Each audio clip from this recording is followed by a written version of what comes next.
Hello dear students, आज हम home science की थर्ड क्लास में होम साइंस में प्रयोग किए जाने वाले कुछ शब्दावलियों यानी कि टर्मिनोलॉजी को जानेंगे जो हमारे आने वाले एग्जाम में आने वाले जो टॉपिक हैं उनमें बार बार प्रयोग किए जाएंगे। तो आइए जान लेते हैं, एक एक शब्द का मतलब समझते हुए हम चलते हैं। जैसे आप लोगों को स्क्रीन पे दिख रहा होगा, ये जो टर्मिनोलॉजी हम पढ़ने जा रहे हैं ये सब टेक्सटाइल से संबंधित हैं। ये टेक्सटाइल की टर्मिनोलॉजी है। जब हम वस्त्र विज्ञान पढ़ेंगे तो उसमें इनका बहुत ही विशेष महत्वपूर्ण उपयोग होगा। नंबर 1 पे है कोए।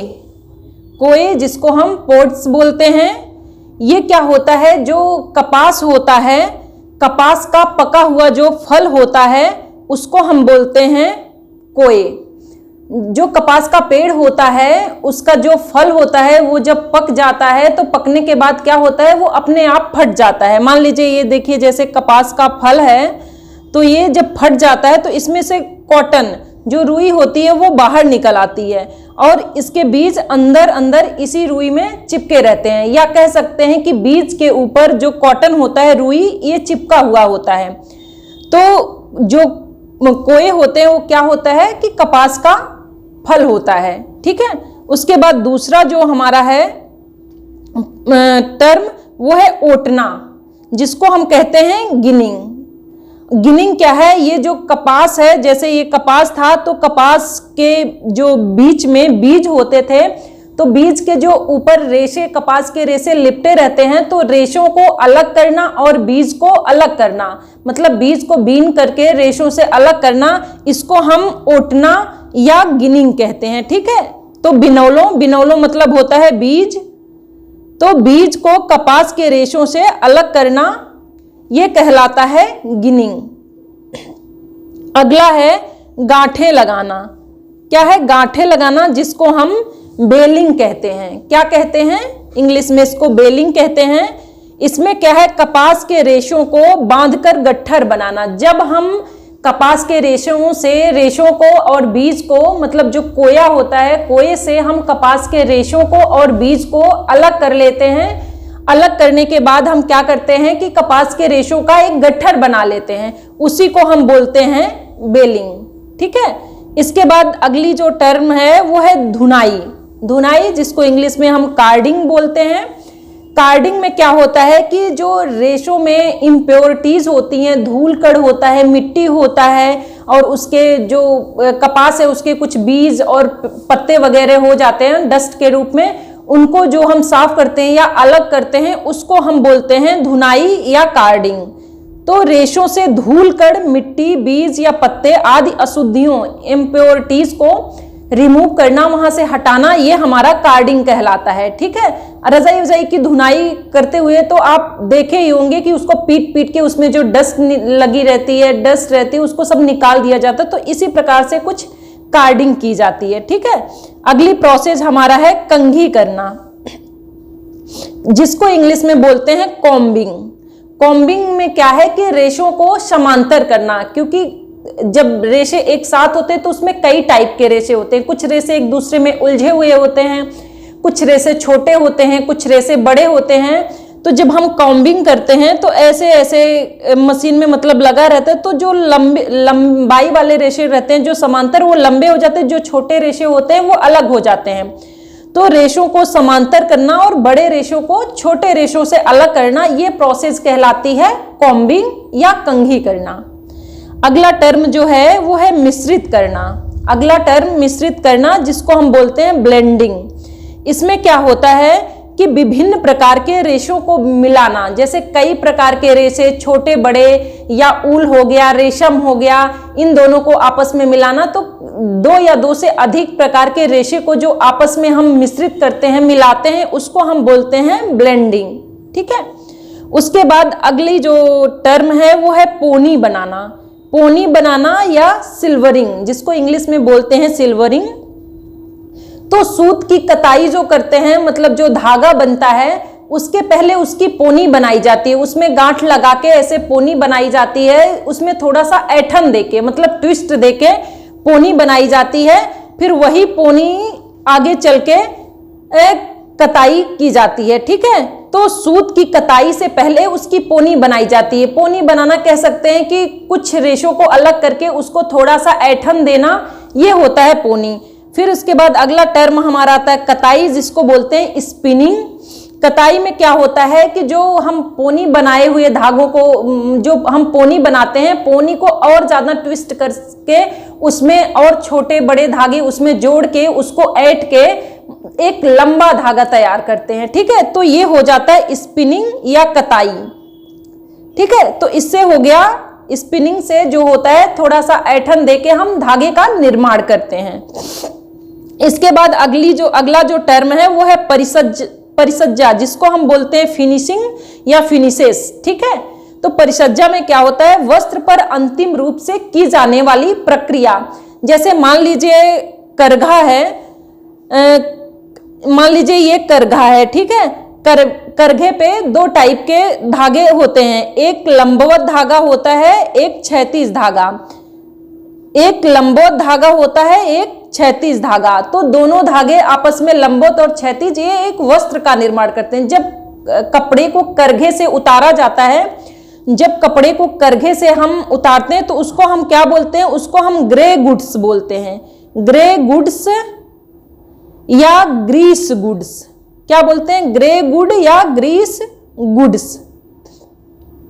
तो ये जो ग्रे गुड या ग्रीस गुड्स होता है, ये वस्त्र पहनने योग्य नहीं होता है। तो इसको क्या किया जाता है, इस पे आखिरी में एक परिसज्जा होती है, जिसमें क्या होता है कि इसको रोलर के बीच से निकाला जाता है। तो इसके ऊपर जो भी सतह पे थोड़े बहुत रोए निकले होते हैं या जो भी इम्प्योरिटीज वगैरह रहती है वो सब सही हो जाती है, सतह पे और चमक आ जाती है। ठीक है, तो ये परिसज्जा सबसे अंतिम में की जाती है, जिसको हम बोलते हैं फिनिशिंग। ठीक है, अब अगला हम देखते हैं सिकुड़न या श्रिंकेज। ये क्या होता है, तो जो कपड़ा भीगने के बाद जो सिकुड़ जाता है, भीगने के बाद उसकी लेंथ कम हो जाती है। सिकुड़, जैसे कॉटन का कोई कपड़ा सूखा रहता है, वो ज्यादा फैला हुआ होता है, लेकिन अभी पानी में डाल दीजिए तो ऐसे सिकुड़ के हो जाता है, तो उसी को हम बोलते हैं श्रिंकेज।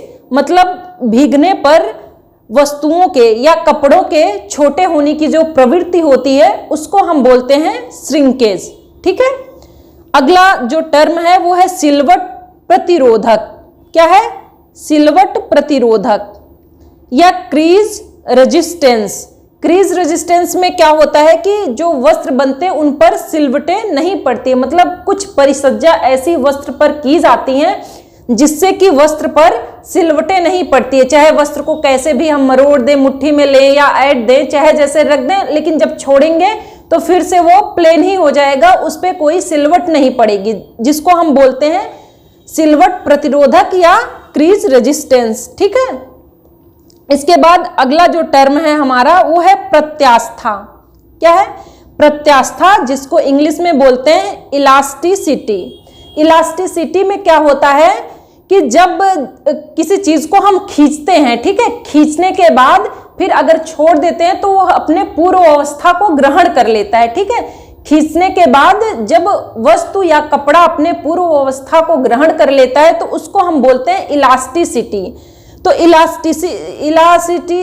इलास्टिसिटी का एग्जाम्पल जो है वो ये है, जैसे रबड़ है, रबड़ को हम खींचते हैं, खींचने के बाद उसको छोड़ देते हैं तो वह अपने पूर्व अवस्था में ग्रहण कर लेता है। तो यह हो गया प्रत्यास्था। खींचने के उपरांत पूर्व की आकृति वापस ग्रहण करने की क्षमता को ही हम प्रत्यास्था कहते हैं। अगला है प्रत्यास्था से ही मिलता जुलता टर्म है प्रतिस्कंदता। प्रत्यास्था और प्रतिस्कंदता, इन दोनों में कंफ्यूजन बहुत होता है। ठीक है, तो इसको आप इस तरह से याद रखें कि जहां प्रत्यास्था आएगा वहां खींचने से संबंधित है, और जहां प्रतिस्कंदता आएगा या रेजिलेंसी वहां दबाने से। जैसे एक स्ट्रेस बॉल आप लोग देखे होंगे, उसको क्या होता है कि उसको हम दबाते हैं, ऐसे दबाने के बाद फिर जब हम छोड़ेंगे तो वह अपने पूर्व अवस्था में वापस आ जाएगा। तो दबाने के बाद, या फिर गद्दा सोफा जो घर में होता है उस पर या बैठते हैं या उसको ऐसे दबाते हैं, दबाने के बाद जब हम उठ जाते हैं या उसको छोड़ देते हैं तो क्या होता है, फिर से वो फूल जाता है, अपने पूर्वावस्था को ग्रहण कर लेता है।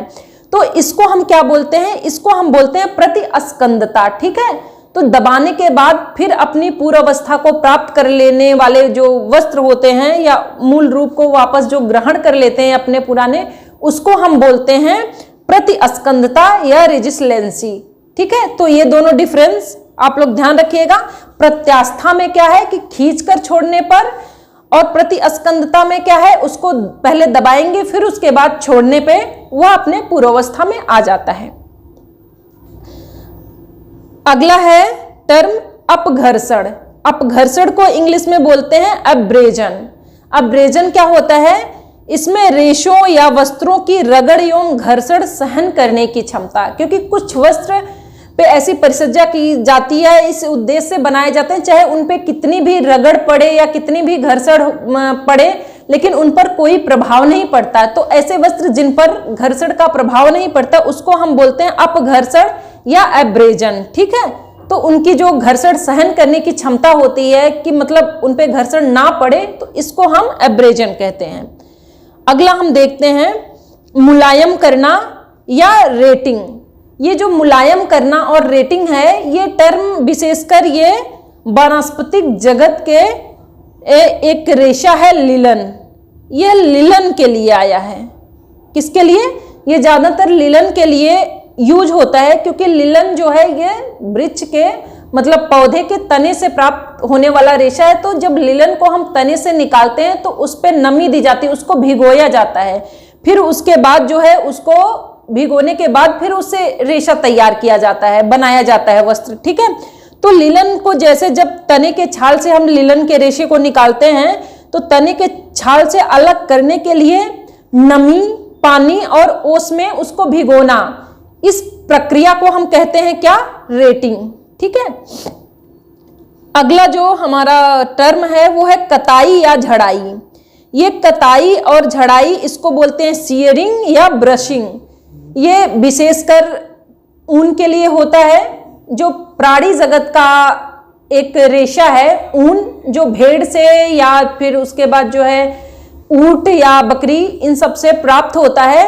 तो जो ऊन होता है इसके लिए कताई या झड़ाई शब्द का प्रयोग होता है। तो भेड़ के शरीर से बाल उतारना, जो हम भेड़ या बकरी या ऊंट जिससे भी हमें ऊन प्राप्त होता है, तो मशीन के द्वारा उसके शरीर से जो हम बाल उतारते हैं फिर उसके बाद उसको साफ करते हैं, ब्रशिंग करते हैं, उसको हम बोलते हैं कताई या झड़ाई। ठीक है, अगला टर्म हमारा है सफाई करना। सफाई करना या जिसको बोलते हैं स्काउरिंग। स्काउरिंग ये भी टर्म ऊनी रेशों के लिए प्रयोग होता है। कैसे रेशों के लिए प्रयोग होता है? ऊनी रेशों के लिए। तो ऊनी रेशों की सफाई करना, जैसे ऊनी रेशों में धूल मिट्टी जो भी डस्ट है उसको साफ करना, उसको निकालना, ये कहलाता है स्काउरिंग। ठीक है, इसके बाद अगला जो टर्म है वो है खींचकर निकालना। खींचकर निकालना या जिसको बोलेंगे ड्रॉइंग आउट। ड्रॉइंग आउट शब्द का प्रयोग भी ऊन वाले में ही किया जाता है, ऊन वाले रेशे में किया जाता है। इसमें क्या होता है कि धागे को महीन और बारीक करने के लिए खींचकर निकालना। जो धागा होता है उसको हम खींचकर और महीन या बारीक करते हैं। ठीक है, धागे को जो बारीक करने की प्रक्रिया होती है, वो प्रोसेस होती है खींचकर, उसको हम बोलते हैं ड्रॉइंग आउट। ठीक है, इसके बाद अगला टर्म है हमारा नमदा, जिसको हम बोलते हैं फेल्टिंग। ये नमदा और फेल्टिंग कैसे होते हैं कि जो हमारे निम्न कोट के ऊन होते हैं, छोटे छोटे ऊन होते हैं, उनको नमी, ताप और दाब के द्वारा थोड़ा सा मतलब पानी वगैरह लगा के उस पर छिड़क के मतलब नमी देके और ताप और दाब के द्वारा उसको दबा के एक नमदा तैयार मतलब उसको जमा के, ताकि जो छोटे छोटे रेशे हैं, छोटे छोटे ऊन हैं, वो एक दूसरे से जुड़ जाएं। फिर उसके बाद उसको जमा कर नमदा तैयार किया जाता है ताकि उससे अधिक लंबाई का रेशा बनाया जा सके। ठीक है, तो नमी, ताप, दाब द्वारा ऊनी रेशों को आपस में उलझाकर जमाना, ये कहलाता है फेल्टिंग। अगला है जो हमारा टर्म वो है खींचा ऊन। जो खींचा ऊन होता है इसको हम बोलते हैं पुल्ड ऊल। क्या बोलते हैं? पुल्ड ऊल। ये भी ऊन से ही संबंधित है। ये भेड़ से, जो मृत भेड़ें, जो भेड़ें मर जाती हैं, उनके शरीर से जब हम ऊन निकालते हैं उसे हम बोलते हैं पुल्ड ऊल, ठीक है। मृत भेड़ों के शरीर से जो ऊन निकाला जाता है वो पुल्ड ऊल कहलाता है। अगला टर्म है कीड़ों को पालना। कीड़ों को पालना या रेशम के कीड़े को पालना। तो रेशम के कीड़े को पालना जिसको हम कहते हैं सेरीकल्चर। क्या कहते हैं? सेरीकल्चर कहते हैं। ये टर्म कई बार पूछा गया है। सेरीकल्चर ये रेशम के कीड़ों को पालने की प्रक्रिया, जैसे रेशम के जो कीड़े होते हैं, रेशम के कीड़े का नाम क्या होता है? रेशम के का जो कीड़ा हम पालते हैं उसका नाम है बॉम्बेक्स मोरी। क्या है? बॉम्बेक्स मोरी। और इसको कहाँ हम पालते हैं? सहतूत के पेड़ पर। सहतूत के पेड़ पर हम रेशम के कीड़े को पालते हैं जिससे हमें रेशम की प्राप्ति होती है। तो रेशम के कीड़े की जो पूरी पालने की प्रोसेस है उससे रेशम प्राप्त करने की, तो उसको हम बोलते हैं सेरीकल्चर। अगला है समेटना, जिसको हम बोलते हैं रीलिंग। तो रीलिंग प्रोसेस भी रेशम में ही होता है। इसमें क्या होता है? रेशमी रेशों को बाबिन पर लपेटना। क्योंकि चूंकि जो रेशम का धागा होता है या रेशम का जो रेशा होता है वो काफी लंबा होता है, कई मतलब मीटर में होता है, वो काफी लंबा होता है। तो ऐसे अगर हम उसको निकालने के बाद रख देंगे तो एक दूसरे में वो उलझ जाएंगे। तो इसलिए जैसे हम रेशे को निकालते हैं तो उसको बाबिन पर हम लपेटते जाते हैं। जैसे सिलाई मशीन वगैरह आप लोग देखे होंगे तो उसमें बाबिन लगी रहती है जिसपे धागा लपेटा जाता है। तो वैसे यहाँ भी होता है कि जब रेशम के धागे को हम निकालते हैं रेशे को, तो उसको बाबिन पे लपेटते जाते हैं, जिस प्रक्रिया को हम क्या कहते हैं? रीलिंग कहते हैं। ठीक है। अगली प्रोसेस है, टर्म है गोंद हटाना। गोंद हटाना जिसको हम बोलते हैं इंग्लिश में डीगमिंग। डीगमिंग क्या है? यह है कि जो हमारा रेशम होता है, जिससे हमें रेशम प्राप्त होता है, जो रेशम रेशा होता है, इसमें दो चीज पाया जाता है। रेशम में क्या पाया जाता है? रेशम में दो चीज पाया जाता है, एक प्रोटीन होता है, एक गोंद होता है। एक होता है प्रोटीन और दूसरा होता है गोंद। प्रोटीन कौन सा होता है? फाइब्रिन। इसमें फाइब्रिन नामक प्रोटीन होता है और सिरेसिन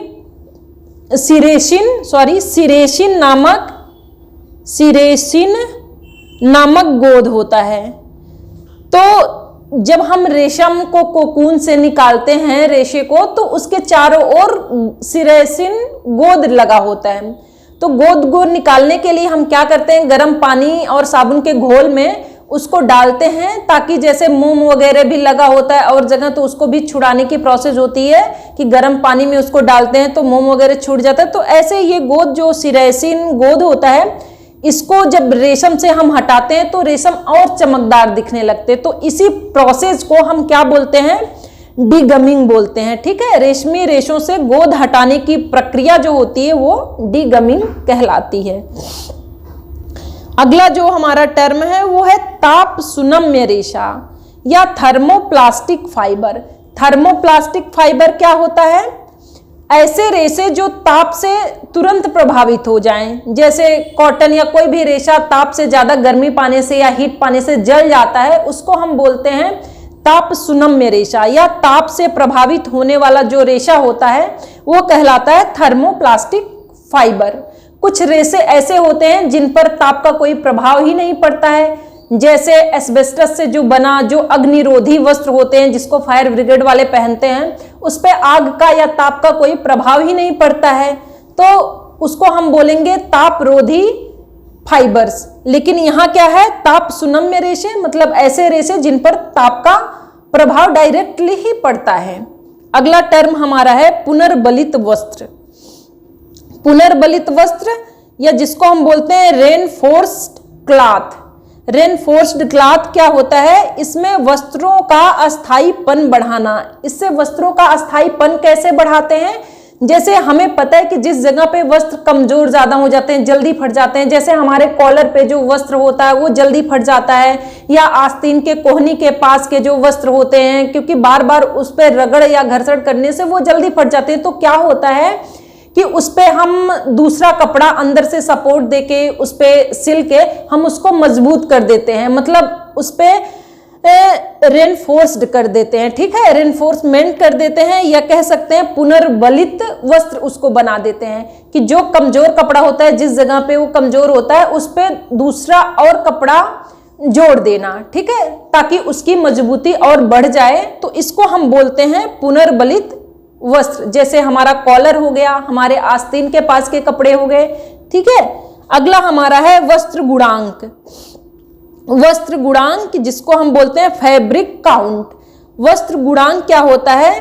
प्रति इंच कपड़ों में धागों की संख्या। देखिए, प्रति इंच कपड़ों में, जैसे कोई हम कपड़ा लेते हैं तो कपड़े के एक इंच में, जैसे 1 इंच लंबाई चौड़ाई, मान लीजिए ये हो गया कपड़ा, कपड़े में ये 1 इंच, इसमें से मान लीजिए यहाँ तक 1 इंच में हम देख लेते हैं इसमें लंबाई के कितने धागे हैं, चौड़ाई के कितने धागे हैं, मतलब कितने इसमें लंबाई वाले धागे हैं और कितने चौड़ाई वाले धागे हैं, ठीक है, कितने वार्प हैं, कितने वेफ्ट हैं, इसको देख के इसको काउंट करना, ठीक है। जैसे मान लीजिए कोई कपड़ा है जिसमें लंबाई वाले सूत जो है या लंबाई वाले जो रेशे हैं वो 120 हैं और चौड़ाई वाले 60 हैं, तो ऐसे ही हम इसको काउंट करके क्या निकालते हैं, हम वस्त्र गुणांक निकालते हैं।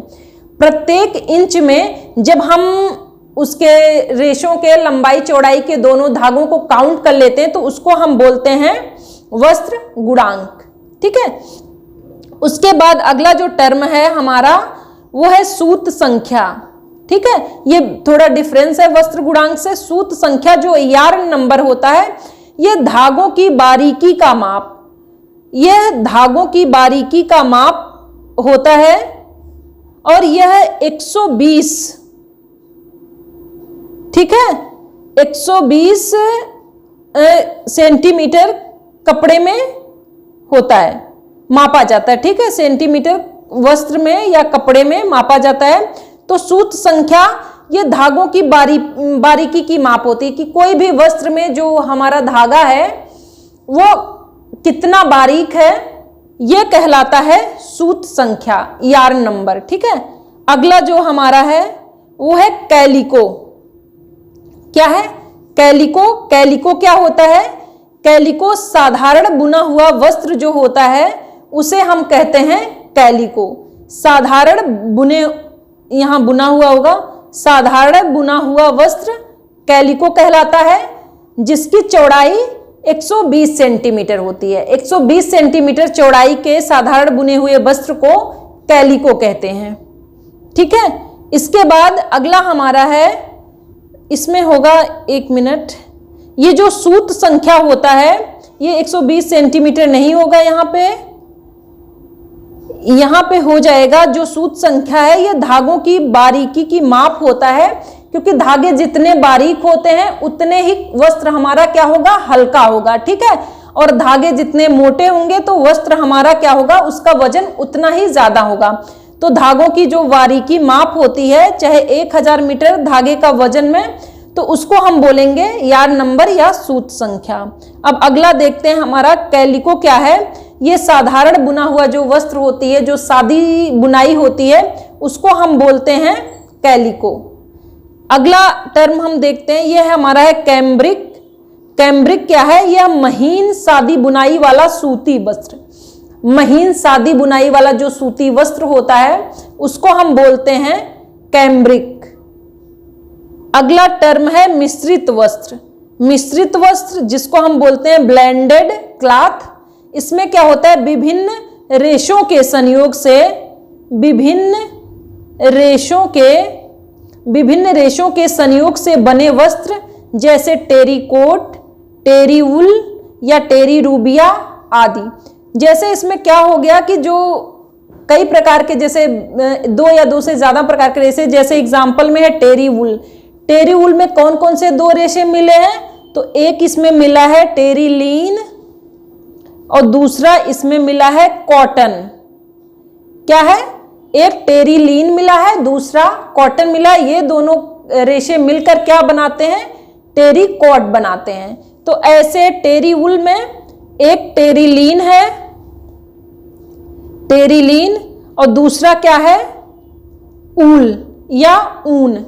तो टेरिलीन और ऊन के मिश्रण से टेरी उल बनता है।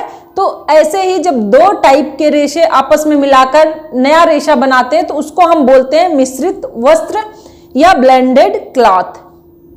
अगला जो टर्म है वो है अस्थिर रंग, जिसको हम बोलते हैं फ्यूगिटिव कलर।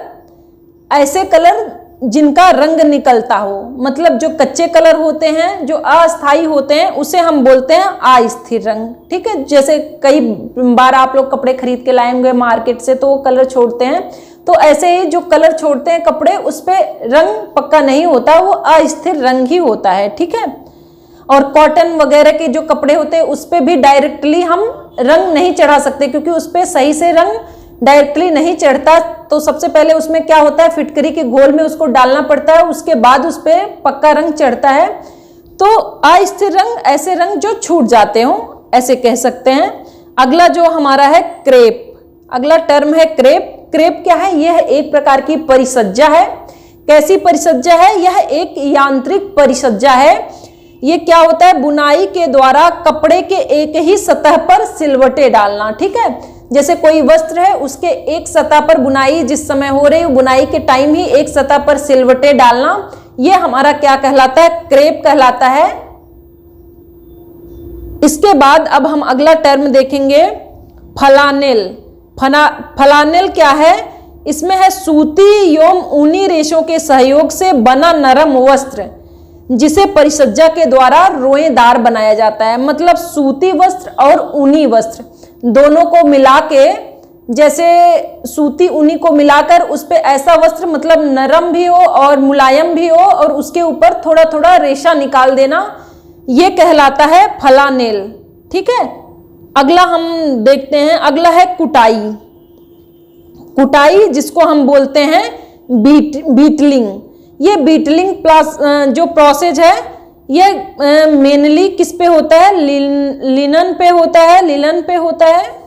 लिनन जो रेशा होता है वो क्या होता है, वो थोड़ा गोल टाइप का होता है। ठीक है, उसका रेशा गोल टाइप के होता है, तो उस पे हथौड़े से या उसकी कुटाई होती है। ठीक है, कुटाई करने के बाद क्या होता है, वो रेशा चपटा हो जाता है। ठीक है, चपटा हो जाता है। फिर उससे क्या होता है कि चपटा जब रेशा हो जाता है तो उससे बुनाई में और रेशे में चमक भी आ जाती है। तो गोल धागों को या गोल रेशों को चपटा करने की जो प्रक्रिया होती है, और चपटा कैसे, उसकी सतह को कूट कूट कर चपटा किया जाता है, तो इस प्रक्रिया को बेटलिंग कहते हैं और ये मोस्टली लिनन में ही होता है। अगला हम देखते हैं टेंटरिंग। टेंटरिंग में क्या है, यह वस्त्र निर्माण प्रक्रिया में चौड़ाई में हुई असमानता को दूर करना। क्योंकि जब वस्त्र हम तैयार करते हैं, तो जब करघे पे या लूम पे वस्त्र बनता है, उसको तैयार किया जाता है, तो वस्त्र को जब करघे से उतारते हैं तो वह चारों तरफ से बिल्कुल बराबर नहीं रहता, तो उस पर यांत्रिक परिसज्जा होती है। तो यांत्रिक परिसज्जा से वो चारों ओर से मतलब लंबाई चौड़ाई में वो खींचा जाता है, ताना जाता है, तान के या खींच के उसकी लंबाई चौड़ाई को बराबर करना, समांतर कर देना, यह प्रोसेस कहलाता है टेंटरिंग। ठीक है, अगला हमारा है टर्म साइजिंग। साइजिंग क्या है, साइजिंग है वस्त्र के सतही दोषों को छिपाना। जैसे मान लीजिए कोई वस्त्र है, कोई कपड़ा है, उसके ऊपर रुएं निकल आए या थोड़ा बहुत गांठ वगैरह है, कुछ मान लीजिए जैसे स्वेटर वगैरह बीनते हैं, या कोई भी कपड़ा है, वस्त्र अगर मान लीजिए उसकी करघे पे बुनाई हुई, उसके बाद उसके जो सतह पर कुछ रोएं वगैरह हैं, तो उसको जला देना या झुलसा देना, या फिर गरम रोलर के बीच से निकालना, तो उससे क्या होता है कि जो उसके ऊपर का सतह एकदम चिकना हो जाता है और रोएं वगैरह वो जल जाता है। तो ये जो प्रक्रिया होती है, ये हमारा साइजिंग कहलाता है। तो कह सकते हैं इसको वस्त्र के सतही दोषों को छिपाना। ठीक है, या सतही दोषों को दूर करना। जैसे रोलर के मध्य से जब हम वस्त्र को निकालेंगे तो उससे दबकर जो रोएं वगैरह होते हैं वो उसमें फिक्स हो जाएंगे, दब जाएंगे, फिर वो नजर नहीं आएंगे, तो वो छिप जाते हैं, तो उसको हम बोलते हैं साइजिंग। अगला जो हमारा टर्म है वो है मर्सिराइजिंग। ये मर्सिराइजिंग जो प्रोसेस है, ये वस्त्र की सतह को चिकना करना, इसमें भी वही होता है। तो ये केमिकल, यह एक यांत्रिक परिसज्जा नहीं है। यह कैसी परिसज्जा है, यह रासायनिक परिसज्जा है। रासायनिक परिसज्जा, इसमें क्या होता है, वस्त्र को किसी घोल में डुबोकर चिकना किया जाता है। तो यह एक रासायनिक परिसज्जा है, क्या है, मर्सिराइजिंग, इससे वस्त्र में चमक आती है। ठीक है, इसके बाद अगला जो हमारा टर्म है वो है कैलेंडरिंग। कैलेंडरिंग में क्या है कि वस्त्र को अंतिम रूप से चिकना करना। तो वस्त्र को जो कैलेंडरिंग होता है इसमें रोलर के बीच से वस्त्र को खींच के निकालते हैं, तो इससे जो उसके सतह के दोष होते हैं वो सब दूर हो जाते हैं, तो इसको हम बोलते हैं कैलेंडरिंग। यह कैसी प्रक्रिया है, यह यांत्रिक प्रक्रिया है। ठीक है, यह यांत्रिक प्रक्रिया यंत्रों द्वारा होती है, तो इसको हम बोलते हैं कैलेंडरिंग। अगला जो हमारा टर्म है वह है मोयरिंग। मोयरिंग में क्या होता है, वस्त्र पर लहरदार नमूने अंकित करना। जैसे कोई वस्त्र हम बना रहे हैं तो उसके ऊपर क्या होता है, उसके ऊपर सतह पर, मान लीजिए ये हमारा वस्त्र है, तो वस्त्र के सतह पर ऐसे इस तरह से लहरदार नमूने बनाना, यह कहलाता है मोयरिंग। ठीक है, अब अगला हमारा टर्म है विरंजन। विरंजन जिसको हम बोलते हैं ब्लीचिंग इंग्लिश में।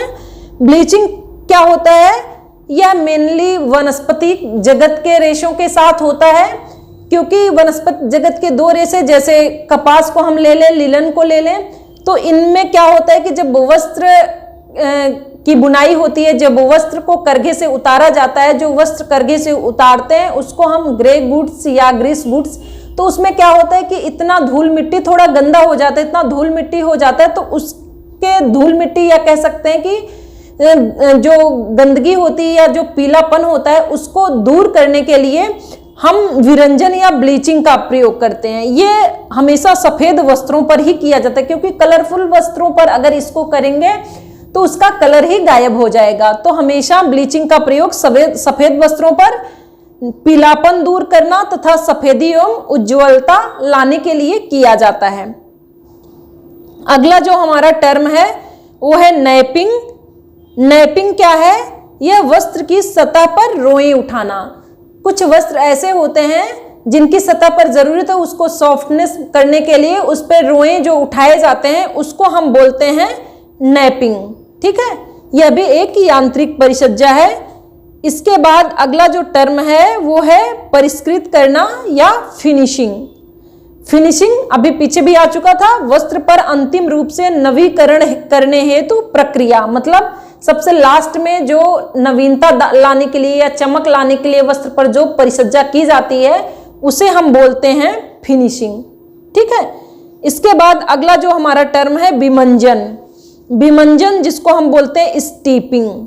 ठीक है, तो स्टीपिंग क्या होता है, यह वस्त्र को पानी में फुलाना। जैसे हम लोग वस्त्र धुलने से पहले क्या करते हैं, वस्त्र अगर ज्यादा गंदे होते हैं तो उनको सरफ और पानी के घोल में 1 घंटा आधे घंटे पहले, धुलने से पहले हम उसको फुला देते हैं पानी में। तो वही प्रक्रिया कि वस्त्र को धुलने से पहले जो पानी में हम फुलाते हैं उसको बोलते हैं स्टीपिंग। स्टीपिंग या विमंजन। तो ये आपके समझ में आ गया होगा। अगला टर्म देखते हैं ठप्पा छपाई। ठप्पा छपाई क्या है, इसको इंग्लिश में ब्लॉक प्रिंटिंग कहते हैं। तो लकड़ी के ठप्पा बनाकर वस्त्र पर छपाई करना। जैसे कभी कभी आप लोग देखे होंगे मेहंदी लगाते समय भी देखेंगे, जैसे मेहंदी भी कई तरह से, जैसे एक कीप वाली मेहंदी होती है तो घर में सब लोग लगा लेते हैं। कभी कभी मेले वाले में हम लोग जाते हैं तो वहां पे मेले में कुछ मेहंदी लगाने वाले ऐसे रोड पे बैठे रहते हैं, तो वो ठप्पा लिए होते हैं। तो वो क्या करते हैं कि ठप्पे को एक मतलब कलर में उसको डुबो के फिर उसके बाद हाथ पे प्रेस करते हैं। हाथ पे प्रेस करने से पूरी डिजाइन हाथ पे बन जाती है, तो वो होती है ठप्पा छपाई। ऐसे जैसे हाथ पे, तो ऐसे वस्त्रों पर भी की जाती है। तो लकड़ी के कुछ ठप्पे ऐसे बने रहते हैं डिजाइनदार, तो उनको क्या करते हैं हम कलर में या रंग में डुबो के फिर उसके बाद वस्त्रों पर जो प्रिंटिंग की जाती है उसको हम बोलते हैं ब्लॉक प्रिंटिंग या ठप्पा छपाई। अगला है अपहोल्स्ट्री। अपहोल्स्ट्री क्या होता है, अपहोल्स्ट्री फर्नीचर को ढकने के लिए। देखिए अपहोल्स्ट्री मतलब फर्नीचर भी होता है। क्या होता है, फर्नीचर। और कैसे फर्नीचर, गद्दीदार। जो गद्दीदार फर्नीचर होते हैं उनको भी हम अपहोल्स्ट्री कहते हैं। और जो फर्नीचर को ढकने के लिए जो कपड़े बनाए जाते हैं, वस्त्र बनाए जाते हैं, उसको भी हम अपहोल्स्ट्री कहते हैं, जैसे सोफे वगैरह, कबर वगैरह, ये सब। इसके बाद अगला रंग जो हमारा है वो है प्रत्यक्ष डाई, जिसको हम बोलते हैं डायरेक्ट डाई। और डायरेक्ट डाई किस डाई को कहते हैं? जो रासायनिक कलर होते हैं, जो रासायनिक रंग होते हैं, उसे हम डायरेक्ट डाई कहते हैं। अगला जो हमारा टर्म है वो है बंधक रंग, जिसको हम मॉर्डेंट डाई कहते हैं। मॉर्डेंट डाई क्या होता है? यह रंग के धातु का रंगों के साथ प्रयोग जो होता है उसको हम मॉडरेंट डाई कहते हैं। अगला देखते हैं डिस्चार्ज प्रिंटिंग। डिस्चार्ज प्रिंटिंग क्या है? डिस्चार्ज प्रिंटिंग में रंग को विरंजित करके रंगाई करना। जैसे इसमें क्या होता है कि पहले हम एक कपड़ा ले लेते हैं और जो कपड़ा लेते हैं उसको पूरी तरह से हम जिस कलर का चाहिए उसको रंग डालते हैं, ठीक है। पहले कपड़े को हम पूरी तरह से कलर कर डालते हैं, रंग डालते हैं। फिर उसके बाद कपड़े को हम रंगने के बाद क्या करते हैं कि कुछ कुछ जगह पे जहां जहां पे हमें डिजाइन चाहिए होती है वहां पे हम ब्लीच कर देते हैं, या वहां पे हम रंग को हटा देते हैं ब्लीच करके। तो इसी को कहते हैं डिस्चार्ज प्रिंटिंग, कि पहले पूरे कपड़े को रंग के फिर उसके बाद जहां जहां हमें डिजाइन चाहिए वहां पे केमिकल या जो भी ब्लीच वगैरह की सहायता से हम वहां का रंग हटा देते हैं, तो ऑटोमेटिक उस पर डिजाइन बन जाता है। यह कहलाता है डिस्चार्ज प्रिंटिंग। अगला जो हमारा है टर्म वो है वेट रंग। वेट रंग ऐसे होते हैं जो अप्रभावित रंग होते हैं, कि एक बार अगर कलर कर दिया तो फिर रंग जाने वाला नहीं है, मतलब परमानेंट रंग को कह सकते हैं वेट रंग, ठीक है। अगला जो हमारा टर्म है वो है अवरोधी छपाई। अवरोधी छपाई है रेजिस्ट प्रिंटिंग।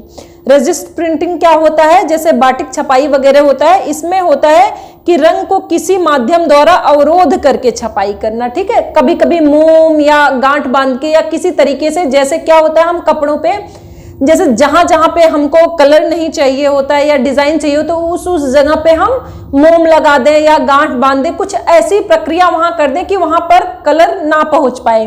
और इस प्रकार से फिर कपड़े पे लगाने के बाद फिर कपड़े को हम कलर में डालकर फिर निकाल के उसको सुखा दें।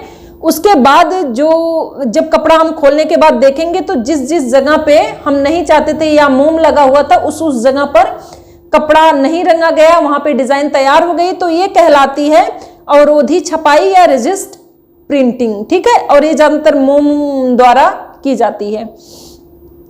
अगला जो हमारा है बाटिक छपाई, ये भी देखिए अवरोधी छपाई की तरह ही है बाटिक छपाई भी।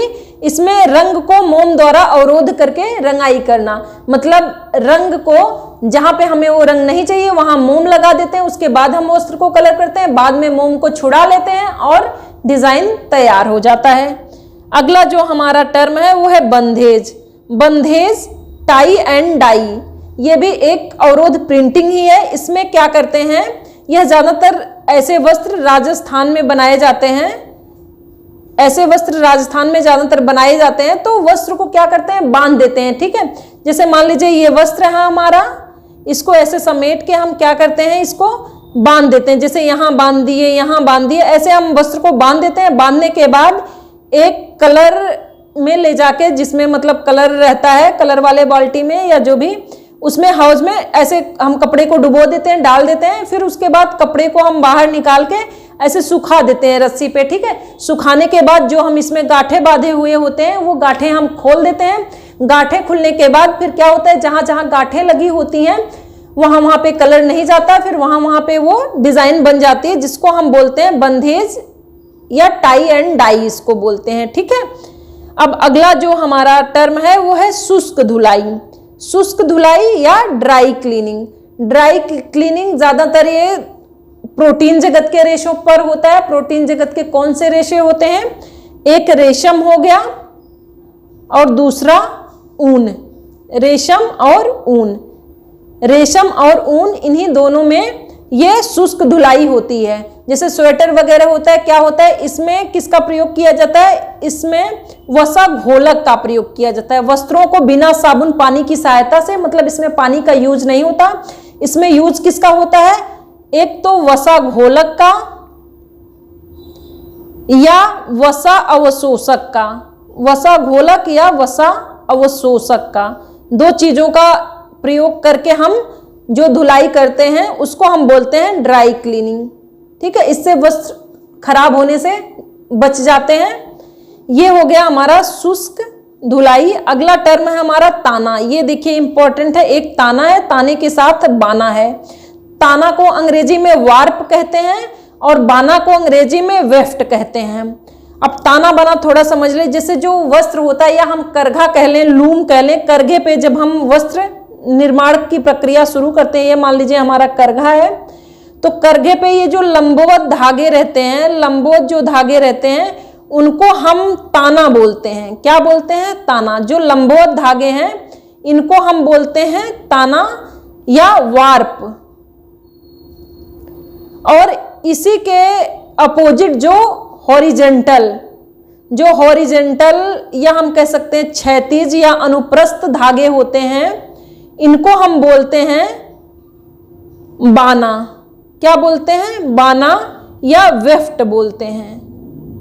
तो इन्हीं दो टाइप के धागों से हमारा वस्त्र तैयार किया जाता है, एक ताना, दूसरा बाना। ताने को जो लंबाई में हम धागे प्रयोग करते हैं उसको ताना बोलते हैं, और जो चौड़ाई में कह सकते हैं या जो हम कह सकते हैं अनुप्रस्थ या क्षैतिज में जो धागे प्रयोग करते हैं उसको हम बाना बोलते हैं। तो यहाँ जैसा लिखा भी है कि बुनाई के लिए लंबवत धागा जो प्रयोग किया जाता है वो ताना हो गया, और बुनाई में प्रयुक्त जो अनुप्रस्थ धागा होता है वो क्या हो गया? ये बाना हो गया या वेफ्ट। और इसी के द्वारा हम वस्त्र निर्माण करते हैं, ताना और बाना। ये ताना बाना दोनों वस्त्र का बहुत इंपॉर्टेंट टर्म है, ये हर जगह आता है। ठीक है।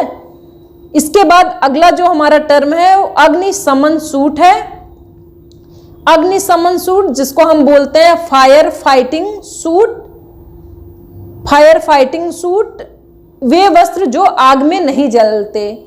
जैसे जो फायर ब्रिगेड वाली गाड़ी होती है, जो फायर ब्रिगेड वाली गाड़ी होती है, तो वो लोग जो कपड़े पहने होते हैं, फायर ब्रिगेड की जो गाड़ी होती है, तो वो लोग जो कपड़े वस्त्र पहने होते हैं वो अग्निरोधी होते हैं। कैसे होते हैं?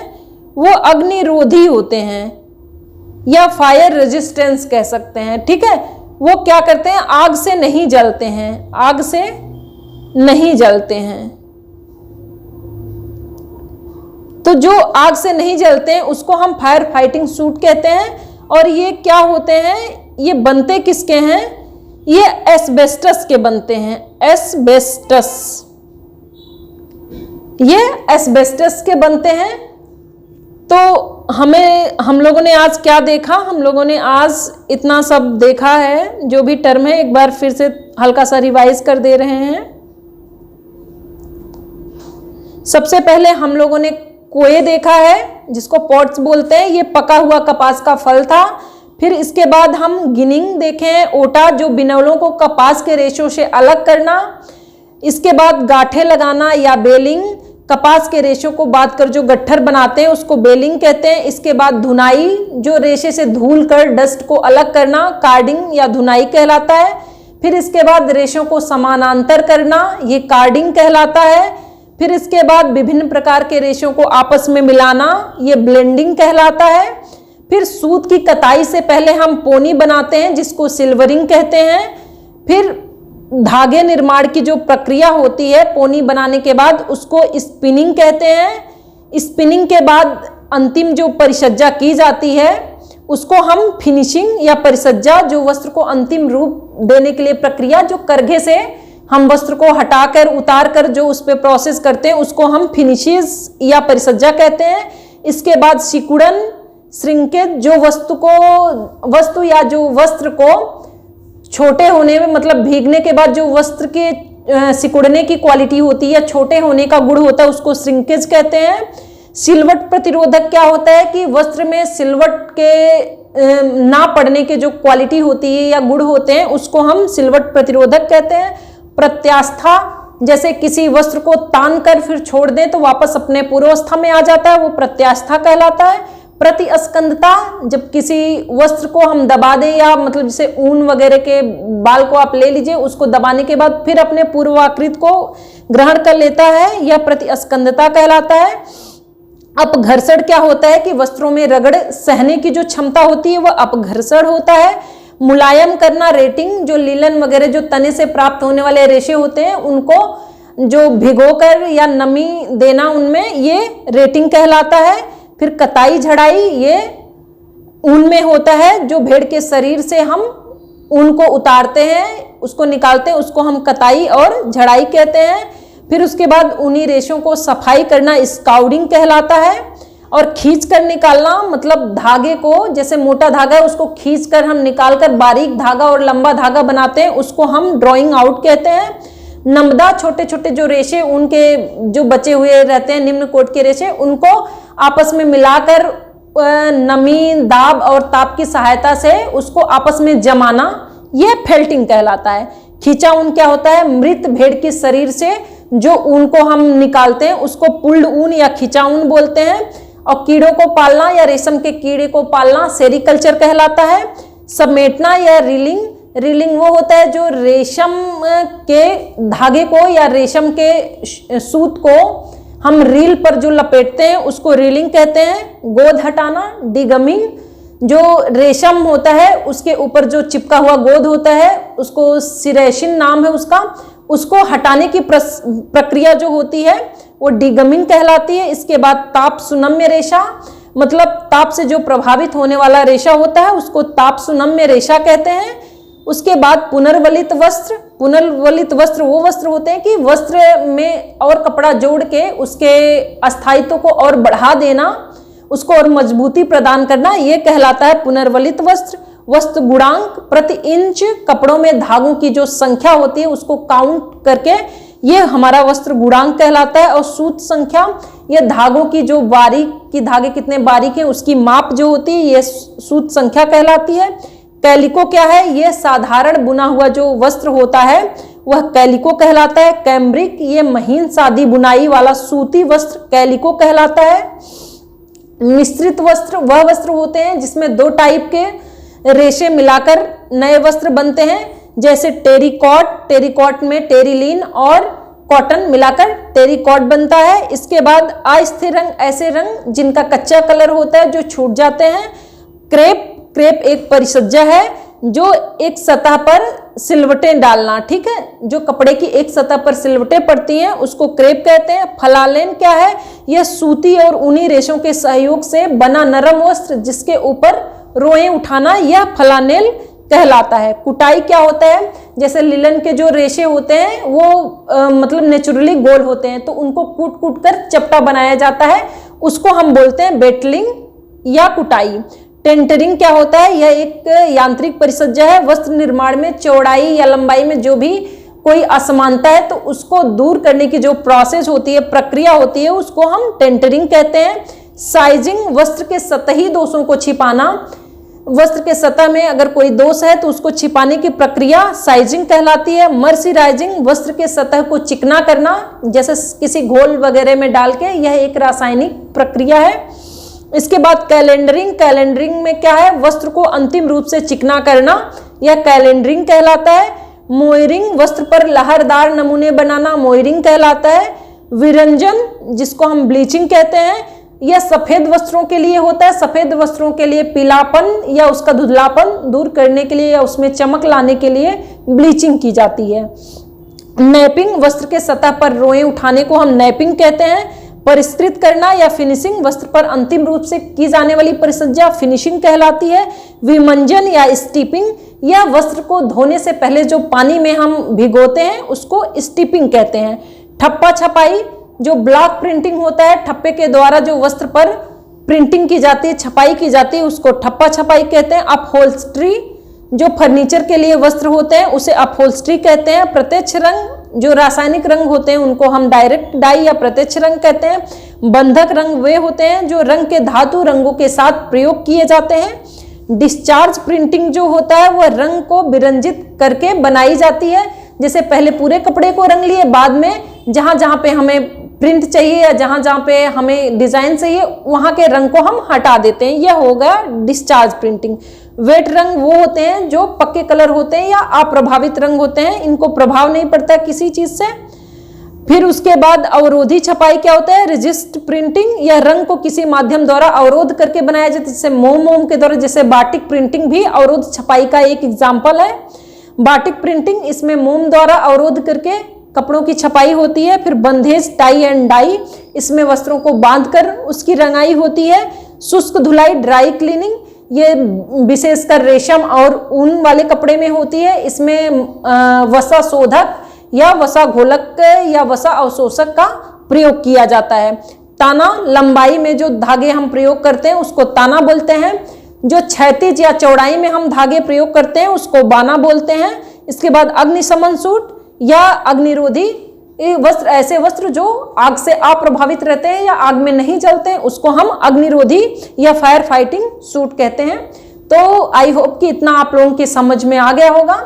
ये सब थे इम्पोर्टेंट टर्म या इम्पोर्टेंट जो है टर्मिनोलॉजी, जो आगे आने वाले हर चैप्टर में आप लोगों का सामना इनसे होने वाला है, इसलिए इसको अच्छे से आप लोग याद कर लीजिएगा। ये बहुत ही इंपॉर्टेंट है। आज की क्लास इतनी ही। कल हम नेक्स्ट क्लास में कपास पढ़ने वाले हैं। कपास का हम विस्तृत तरीके से उसको देखेंगे। आज इतना ही।